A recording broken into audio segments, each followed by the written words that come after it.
This method can not be use for, सबसे पहले यही बताया, नॉट यूज। कौन सा मेथड बेटा?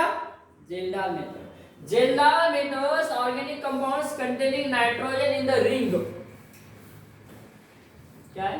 Can not be use for. Kjeldahl method इस कंपाउंड के लिए यूज की नहीं जाती, डुमस की जाती। कौन सा नाइट्रोजन ऐसे कौन से कंपाउंड में है? ऐसे कंपाउंड बताओ। pyridine है, क्विनोलिन है, आइसोक्विनोलिन है, इंडोल है, अनिलीन है, नाइट्रोबेंजीन है, अजो कंपाउंड है, तो ये डुमास में आते हैं। लेकिन जेल्डाल में ये नहीं एस्टिमेट करते। कौन से देखो स्ट्रक्चर निकालो, कम ऑन। हाँ, कंपाउंड का स्ट्रक्चर निकालना है बेटा। pyridine, very good. कौन सा कंपाउंड है? हाँ, हेटेरोसाइक्लिक। कितना member? 6 member, nitrogen containing heterocyclic compound. Okay, उसके बाद में क्विनोलिन। कैसा है बेटा क्विनोलिन? स्ट्रक्चर का नाम उसका भाई आइसोक्विनोलिन। पोजीशन चेंज करो सिर्फ, यहां पे नाइट्रोजन यहां पे लगाओ, एक्सेट्रा, मतलब हेटेरोसाइक्लिक कंपाउंड यहां पे लिए गए। Organic compound containing nitrogen NO2 and the diazo, NO2 and diazo group.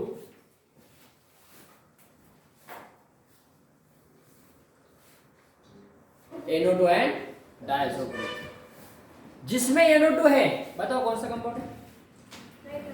Compound containing nitro, कौन सा? फॉर एग्जांपल बोलो, है ना, नाइट्रोबेंजीन ना, पैरा नाइट्रो, ऑर्थो नाइट्रो, ऐसे हो सकते हैं। दो नाइट्रो भी हो सकते हैं, ऐसा कुछ नहीं कि एक ही नाइट्रो होना चाहिए। स्ट्रक्चर काढा बेटा, नुसतं बघू नका, हां जमणार नाही बरं तसं। पिक्रिक ऍसिड काढा, पिक्रिक ऍसिड, हां पिक्रिक ऍसिड, स्ट्रक्चर काढा पिक्रिक ऍसिड। हां, याच्यासाठी पण तो चालत नाही म्हणे, पिक्रिक ऍसिड। हां, हे याच्यावर क्वेश्चन तुम्हाला विचारले जातो। मग पिक्रिक ऍसिड असेल, नायट्रोबेंजीन असेल, मेटा नाइट्रोडाइन, ए बेटा, Meta dinitrobenzene, nitrobenzene, Meta dinitrobenzene और पिक्रिक एसिड, ऐसे कंपाउंड के लिए वे मेथड्स यूज नहीं किए जाते। डायज़ो वाला बोलो भाई, एक आधा डायज़ो बोलो, डायज़ो बोलो, डायज़ो। पियाची अंडा बॉडी अंडा पियाची न्यान पियाचा आया डायफेनिल डायज़ो, डायफेनिल डायज़ो, लिख लिया। देखो कैलकुलेशन का जब पार्ट करते हैं तो ये सेम आएगा। आगे जाते देखो बेटा, प्रिंसिपल क्या है इसका, समझो प्रिंसिपल क्या है। यहाँ पे कौन सा एसिड यूज किया गया है, ये याद रखो। कौन सा मेथड है, कौन सा मेथड है, मेथड कौन सा जा रही है हमारा, जेल्डाल मेथड। कार्बन हाइड्रोजन सल्फर इस किसी कंपाउंड में है तो सल्फ्यूरिक एसिड ऐड करो। क्या है सल्फ्यूरिक एसिड, कौन सा रिएजेंट है? Dehydrating as well as reducing है, ऑक्सीडाइजिंग है, ऑक्सीडाइजिंग रिएजेंट है sulphuric acid. Nitric acid oxidising reagent है, देखो ऑक्सीडेशन कर रहा है ना इसका।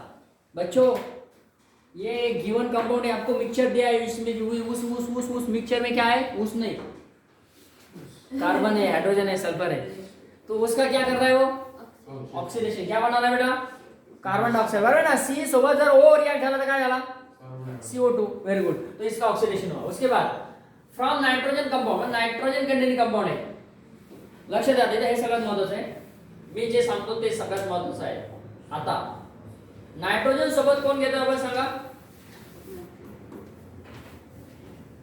अरे बाबा, जेल्डाल मेथड मध्ये कुठला ऍसिड वापरू लागलो आपण, सल्फ्यूरिक ऍसिड। मग नाइट्रोजन सोबत तो जर रिएक्ट केला तर काय होईल, नाइट्रोजनचं काय होईल, ऑक्सिडेशन होऊन काय तयार झालं, अमोनियम काय तयार झाला, सल्फेट तयार झाला, व्हेरी गुड।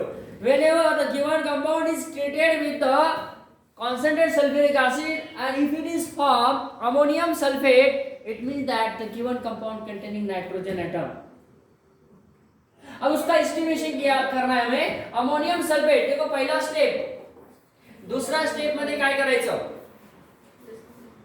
अमोनियम सल्फेट सोबत काय यूज केलं, सोडियम हायड्रॉक्साइड कोण आहे, स्ट्रॉंग बेस आहे बेटा, फक्त बेस नाही है ना, मग स्ट्रॉंग बेस यूज केला बेटा, स्ट्रॉंग बेस यूज केल्याच्या नंतर हीट केल्यावर काय झालं सांगा, सोडियम सल्फेट तयार झाला बघा, या अमोनियम सल्फेट मधून सोडियम सल्फेट कसा तयार झाला, हा येणे याच्यात आला, म्हणजे काय झालं, सब्स्टिट्यूशन झालं, वेरी गुड, Na2 बना, ये SO4 इसके साथ आया और OH गया इसके साथ, देखो अमोनिया यहाँ पे लॉस हो, उसमें से अमोनिया का इफरेंसेस, अमोनिया का स्मेल आ रहा है, फिशी स्मेल आ रहा है, तो यहाँ से पता चला कि कौन मिला, अमोनिया बाहर चला गया और कौन बना यहाँ पे, सोडियम सल्फेट। देखो थर्ड स्टेप क्या है,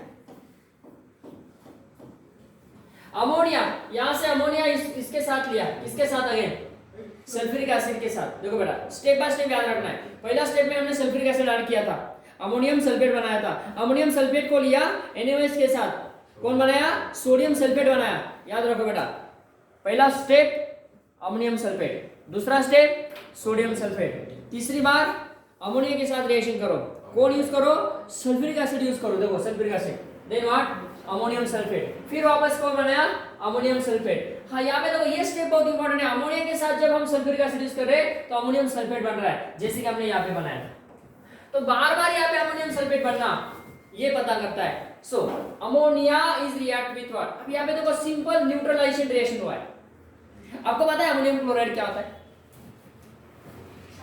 सॉल्ट, वेरी गुड, जैसे कि सोडियम क्लोराइड होता है ना, तो यहाँ पे अमोनियम क्लोराइड ऐसा है, NH4 व्हाट पॉजिटिव और Cl व्हाट अमोनियम क्लोराइड, ये सॉल्ट बनाया, सॉल्ट मतलब रिएक्शन कोणसा हुआ बेटा, अक्षय न्यूट्रलायझेशन झाली बघा, म्हणजे सांगण्याचं तात्पर्य असं आहे की त्यामधनं आपण अमोनिया तयार केला, त्या रिएक्शन मध्ये आपण अमोनिया तयार केला आणि अमोनिया तयार झाल्याच्या नंतर त्याच्यामध्ये हायड्रोक्लोरिक ऍसिडचे 1-2 ड्रॉप टाकले, म्हणजे त्याचं न्यूट्रलायझेशन झालं आणि अमोनियम क्लोराइड तयार झाला, म्हणजेच इथं काय झालं, कॅल्क्युलेशनच्या पार्ट मध्ये बघा असं लिहिलंय असेल तुम्ही, राईट, न्यूट्रलायझेशन केलं आपण, अमोनियम सल्फेट इथे लक्षात ठेवा, सोडियम सल्फेट लक्षात ठेवा, जसं आपण कॅल्क्युलेशन पहिले केलं सेम कॅल्क्युलेशन इथं असेल, लक्ष द्या बघा, Wg गिवन VCm³ व्हॉल्यूम दिलंय त्याचं, नॉर्मॅलिटी N1, ऍसिडची नॉर्मॅलिटी, जो आपण ऍसिड यूज केला, कुठला ऍसिड यूज केला, sulphuric acid, okay, let the volume of the standard alkali, बघा इथं अल्कली आणि अल्कलाइन यूज केलाय, अल्कली म्हणजेच काय, लक्ष द्या, इनिशियल आणि final, initial normality, final normality, initial volume, final volume, म्हणजे यासाठी काय केलं, N1 V1 N2 V2, then what, let this volume of the VMCm³ what, volume of acid used for the neutralization of the ammonia, last स्टेपला आपण neutralisation केलं बघा, त्याला आपण कॅल्क्युलेशनच्या फॉर्म मध्ये कसं मांडायचं बघा, अमोनिया V आता हा V कुठला आहे, 2 V ना, 2 व्हॉल्यूम असेल ना, एक पहिला आणि एक शेवटचा, म्हणजे V हा एक कॅपिटल घेतला आणि एक स्मॉल घेतला, Cm³ of N1, normality for the N1, ammonia liberated म्हणजे काय, हा निघून गेला, डिपॉझिशन आणि लिबरेशन, आता जो निघून गेला त्यासाठी पण काय यूज केलं, V - Cm³ of N1 solution, आता बघा 1000 cm³ of ammonia, one normal ammonia साठी काय घेतलंय 1000 cm³, आपण न्यूमेरिकल मध्ये डिस्कस करूया पुन्हा,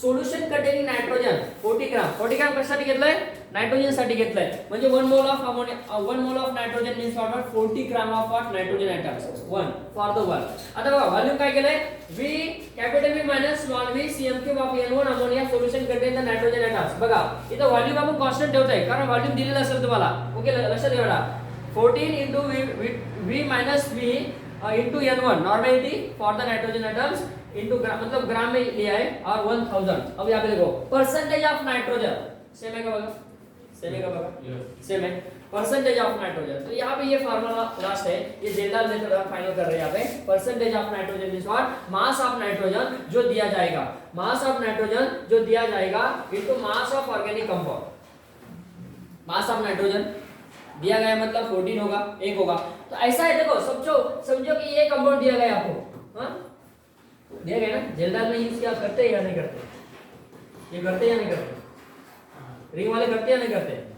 रिंग वाले नहीं करते, तो रिंग के बाहर का दूसरा ले लो, कौन सा लेते बेटा, बोलो, ओपीडी ऑर्थोफेनिल डायमाइन, इसका नाम क्या बेटा ओपीडी है, ओपीडी ऑर्थोफेनिल डायमाइन, ये ओपीडी दिया गया। तो इसमें नाइट्रोजन कितना लेना पड़ेगा बोलो यहाँ पे, मास ऑफ नाइट्रोजन कितना लेना पड़ेगा,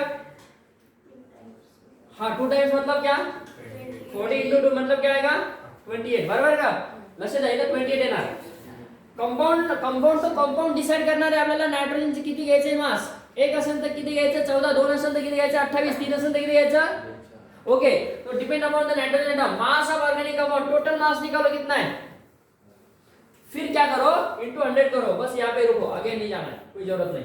final mass percentage of nitrogen atoms. अब आपको वॉल्यूम दिया है, नॉर्मेलिटी दिया है, वॉल्यूम दिया है, तो इसका इस्तेमाल करो है ना, जो फार्मूला हमने यहाँ पे यूज किया है। ओके बेटा, यहाँ पे हम रुकते हैं, हमारा जेलर मेथड और कौन सा मेथड, डोमास मेथड कंप्लीट होता है। कैरेस मेथड हमारा बचा है, वो हम डिस्कस करेंगे नेक्स्ट लेक्चर में। ओके।